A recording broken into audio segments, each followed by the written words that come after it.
V-Guard presents कौन जीत रहा है, को पावर्ड बाय सेंसोडाइन एंड विमल। बोलो जुबां केसरी।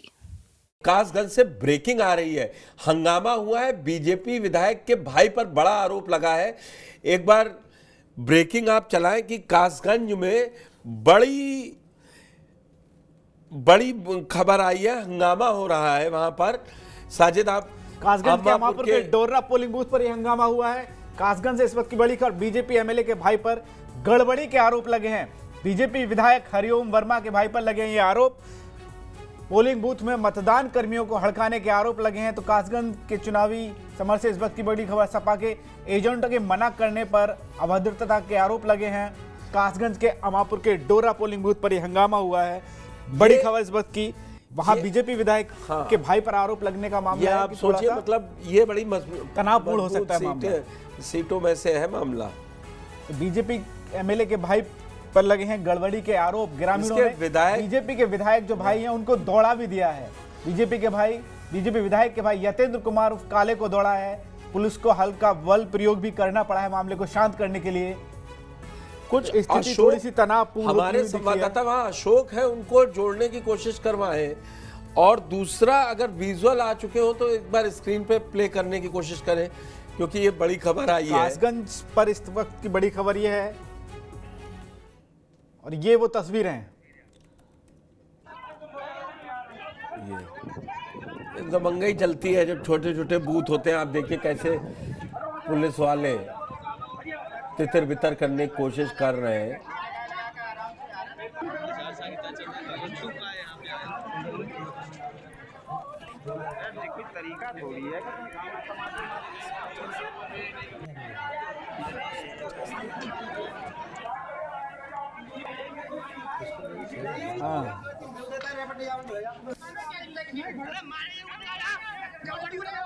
ये देखिए किस तरीके से बूथ एजेंट जो होते हैं पार्टी के, और फिर वहां पे कुछ जो तमाशबीन इकट्ठे होते हैं, किधर के भी नहीं होते।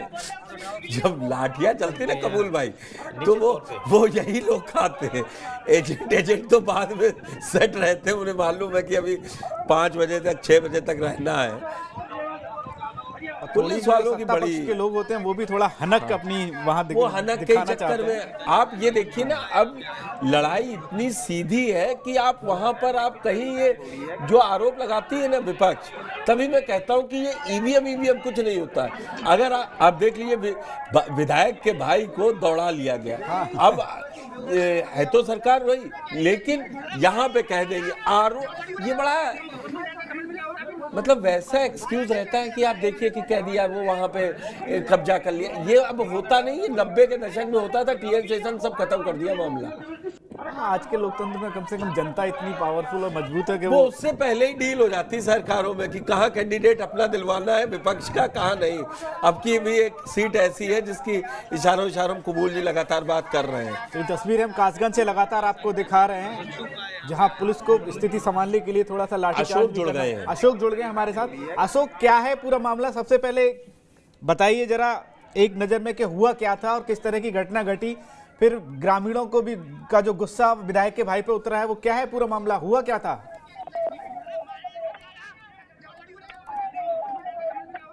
अशोक शायद मौके पे है। अशोक, क्या है ये पूरा मामला? किस तरह की घटना वहां हुई थी? क्यों विधायक के भाई को ग्रामीणों ने दौड़ा दिया, और पुलिस को क्या स्थिति नियंत्रण करने के लिए क्या कुछ कार्रवाई वहां करनी पड़ी है? मैं बता दूं, ये अमापुर थाना क्षेत्र के डोरई गांव पड़ता है। यहाँ विधायक जी थे, हरिओम वर्मा के भाई हैं। यो वहाँ अचानक पहुंचे थे, तो उनका किसी बात को लेके विवाद हुआ था पोलिंग पे। तो उसी विवाद के चलते जब मामला ज्यादा तूल पकड़ गया, तो पुलिस को कहीं ना कहीं हल्का बल प्रयोग कर उनको वहां से हटाना पड़ा। तो अभी क्या स्थिति है वहां पर? हाँ, प्रशासन ने उनके भाई को उठा के वहां से हटा दिया। पोलिंग बूथ से ले आके पकड़ कर पुलिस प्रशासन ले गया, और मतदान को दोबारा सुचारू रूप से स्टार्ट करा दिया है, और लोग मतदान को बढ़ चढ़ कर हिस्सा ले रहे हैं इस मतदान में। तो अभी कोई तनावपूर्ण स्थिति तो नहीं है ना? नहीं, स्थिति तनावपूर्ण नहीं है।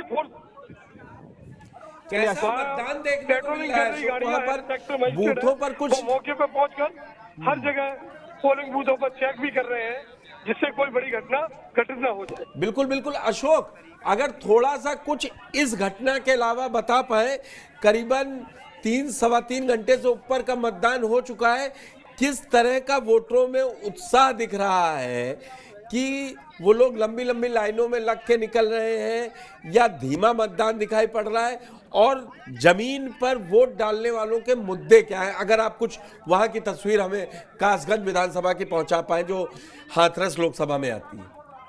मैं आपको बता दूं, ये पूरी जो महापर्व है इसको लेकर लोग सुबह 6:30 बजे से ही लाइन में लग गए थे। तो लोग अपने सबसे पहले उन्होंने निर्णय लिया कि पहले मतदान और बाकी के बाद जलपान, तो वही निर्णय लेकर लोग चले थे। तो कुछ जगह छुटपुट जगह ईवीएम खराब होने का मामला आया प्रकाश में, लेकिन प्रशासन ने मौके पर पहुंचकर ईवीएम को ठीक कर दोबारा वोटिंग शुरू करा दी। लेकिन इस महापर्व पर वृद्ध लोग जो है, जिनके लिए एनसीसी कैडेट और कुछ स्कूल के बच्चे लगे हुए हैं, जो उन वृद्ध को पोलिंग बूथ तक ले जाकर उनका वोट पड़वा रहे हैं। और पूरा मतदान बहुत ही अच्छी तरीके से हो रहा है, क्योंकि कहीं ना कहीं यहाँ जो राजनीतिक समीकरण है, ये पृष्ठभूमि बाबू कल्याण सिंह की पृष्ठभूमि है। तो यहाँ कहीं ना कहीं उनके पुत्र चुनाव लड़ रहे हैं, जो तीसरी बार भाजपा ने सांसद के रूप में टिकट दिया है। तो कहीं ना कहीं वो इस चुनौती को स्वीकार कर विजय हासिल करते नजर आ रहे हैं। हाँ, चलिए चलिए, कम से कम कासगंज असली कुछ राहत की खबर दे रहा है। इसीलिए हर विधानसभा अलग है, हर बूथ अलग है, हर ब्लॉक अलग है। ठीक है अशोक, बहुत बहुत धन्यवाद आपका इस सारी जानकारी देने के लिए, और आप फील्ड में बने रहे। मुझे लगता है कि ये अब तक उत्तर लोकसभा चुनाव उत्तर प्रदेश की ये मतलब 2 चरणों के चुनाव में ऐसी कोई घटना देखने को मिली, तीसरे चरण में ये दिखनी है। लेकिन मुझे लगता है क्योंकि ये थोड़ा सा स्थानीय स्तर पे है, इसका आज कोई ऐसा नहीं कि तमाम बूथों पे है, तो मुझे लगता है कि इन चीज़ों में नहीं होना चाहिए और लोगों को निकल के मतदान करने के लिए निकलना चाहिए। मेरा भी मानना है, आप किसी को भी वोट दें, किसी के लिए दें, आप मुद्दे क्या है आप सोचिए, आप वोट दीजिए।